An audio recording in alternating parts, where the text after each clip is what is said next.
March 16 readings. Justin Martyr Dialogue with Trypho, Chapter 2.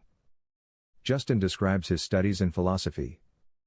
I will tell you, said I, what seems to me, for philosophy is, in fact, the greatest possession and most honorable before God, to whom it leads us and alone commends us.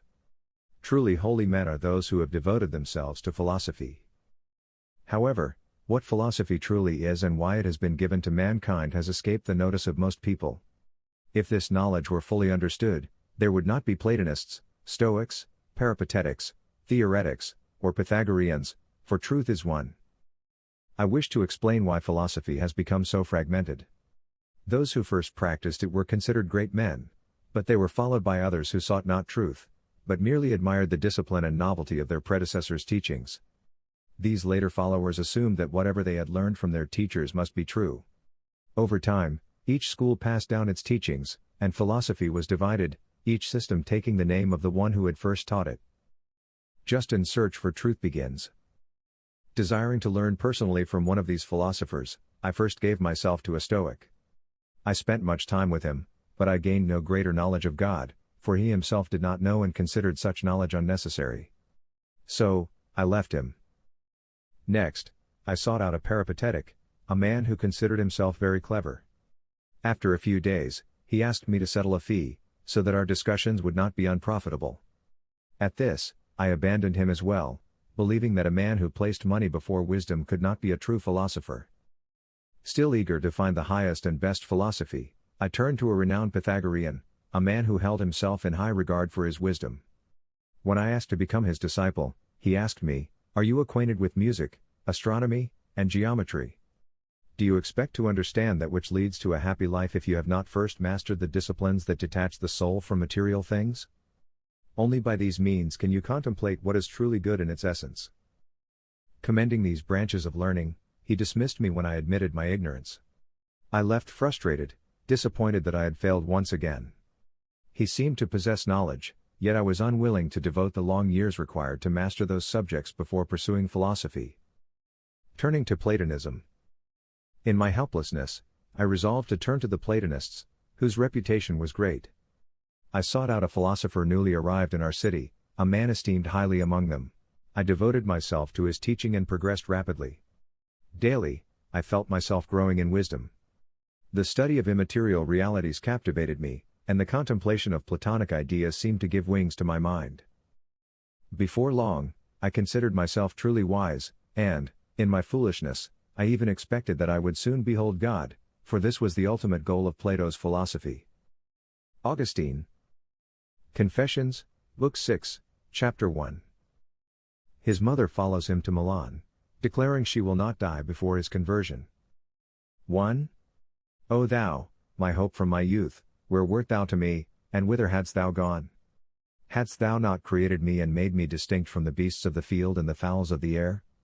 Thou hadst made me wiser than they, yet I wandered in dark and slippery places, searching for thee outside myself but failing to find the God of my heart. I had plunged into the depths of uncertainty, filled with distrust and despair in my search for truth.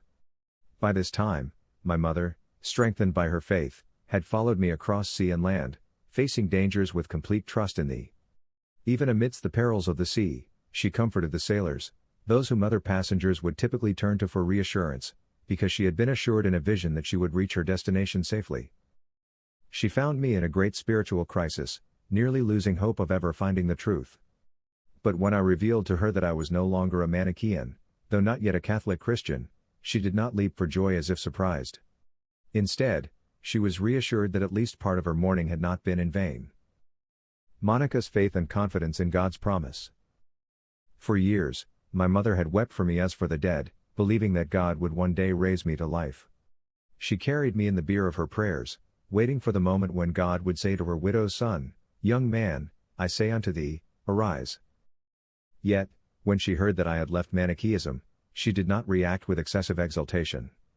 Instead, with calmness and confidence, she told me, "I believe in Christ, and before I depart this life, I shall see you a Catholic believer."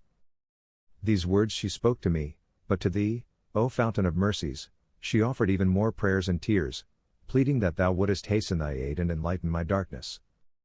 Monica's devotion to Ambrose's preaching. She hurried all the more fervently to the church, clinging to the words of Ambrose, longing for the fountain of water that springs into everlasting life. She loved Ambrose as an angel of God, for she recognized that it was through him that I had been brought to this inner turmoil, a turmoil she believed was but a necessary crisis before the final healing. She had complete faith that my condition was like that of a man in a fever, experiencing the critical moment before the illness turns toward recovery. And so she prayed, unwavering, persistent, and ever hopeful. Thomas Aquinas. Summa Theologica, Part 1, Question 39, Article 4. Whether notional adjectives, verbs, or participles can be predicated of the essential names taken in a concrete sense. Objection. It seems that notional adjectives, verbs, or participles cannot be predicated of the essential names taken in a concrete sense. For example, we do not say God is generating or God is spirating. Responsio. It must be said that in God, the essence is really identical with the persons. Therefore, whatever is predicated of the essence can also be predicated of the persons. However, notional acts, which pertain to the distinctions of the persons, are not predicated of the essence in the abstract, but can be predicated in the concrete. For example, we can say God is Father or God is Son, but we do not say the divine essence is Father or the divine essence is Son.